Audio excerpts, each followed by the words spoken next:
ሰላም እንዴት ናችሁ ውድ ቤተሰቦቼ?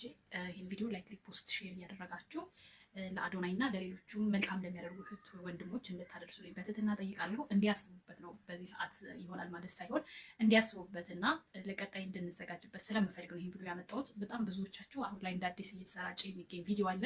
ብዙዎቻችሁ አዲስ የመሰላችኋላችሁ። ይህን ቪዲዮ ያስገባሁላችሁ እዚህ ቦታ ላይ በዚህ ሰዓት እዚህ ቪዲዮ ውስጥ እኔ ነበርኩኝ። በደንብ ቦታው ላይ የተገኘ ሰው ሲያወራና እንደዚህ በቪዲዮ ስታዩት አንድ ስላልሆነ ነው። እና እኔ የደበባ ልጅ ስለሆንኩኝ ብዙ ተፈናቃይ ወገኖቻችን ከየአቅጣጫው መጥተው እዛ ካረፉ ከ5 ዓመት በላይ ሆኗቸዋል። ይሄ ሰቆቃ፣ ረሃብ፣ ጥም፣ ብርድ ደብረ ብርሃን የምታውቁታላችሁ በጣም አስቸጋሪ ነው። ይሰጡ የነበሩ እጆች ዛሬ ላይ ተቀባይ ሆነዋል። እና በጣም የሚያሳዝነው ነገር ብዙዎች በተለያየ አጋጣሚ እየረዱ ነበረ። ነገር ግን የዕለት ጉርስ ከማግኘት ውጭ ከዛ የዘለለ ዘላቂ መፍትሄ እስካሁን ድረስ አልተገኘም።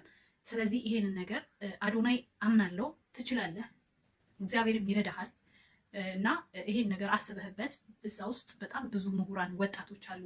በጣም በበፊቱ ብዙ ባለሀብት ሆነው ዛሬ ላይ የሰው እጅ የሚጠብቁ ብቻ በብዙ መንገድ ግዴታ በገንዘብ ብቻ ጭምር ሳይሆን በአእምሯቸው ላይ ብዙ የምሰራባቸው ወጣቶች ከዛ ውስጥ ወጥተው ብዙ ነገር ማድረግ የሚችሉ ልጆችም ስላሉበት ዘላቂ ድጋፍ የምናደርግበት መንገድ ቢፈጠር ብዬ አስባለሁ። እንግዲህ የትግራይ ወገኖቻችን በአሁኑ ሰዓት ደስ የሚል ትብብር እያደረግን ነው። እግዚአብሔር ይመስገን። ከዚህ የተሻለ ነገር ይመጣል ብዬ አስባለሁ ወደፊትም።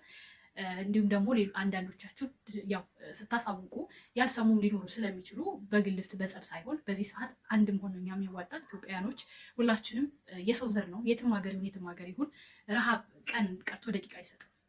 አጋጣሚ ሆኖባችሁ እንኳን ተርባችሁ ካያችሁት ብዬ ነው። እና ሁላችንም እንደ ሰውኛ በማሰብ በየትኛውም ቦታ ይሁኑ በየትኛውም ቦታ እገዛና ድጋፋችንን እንድናደርግላቸው ነው ማሳወቅ የምፈልገው።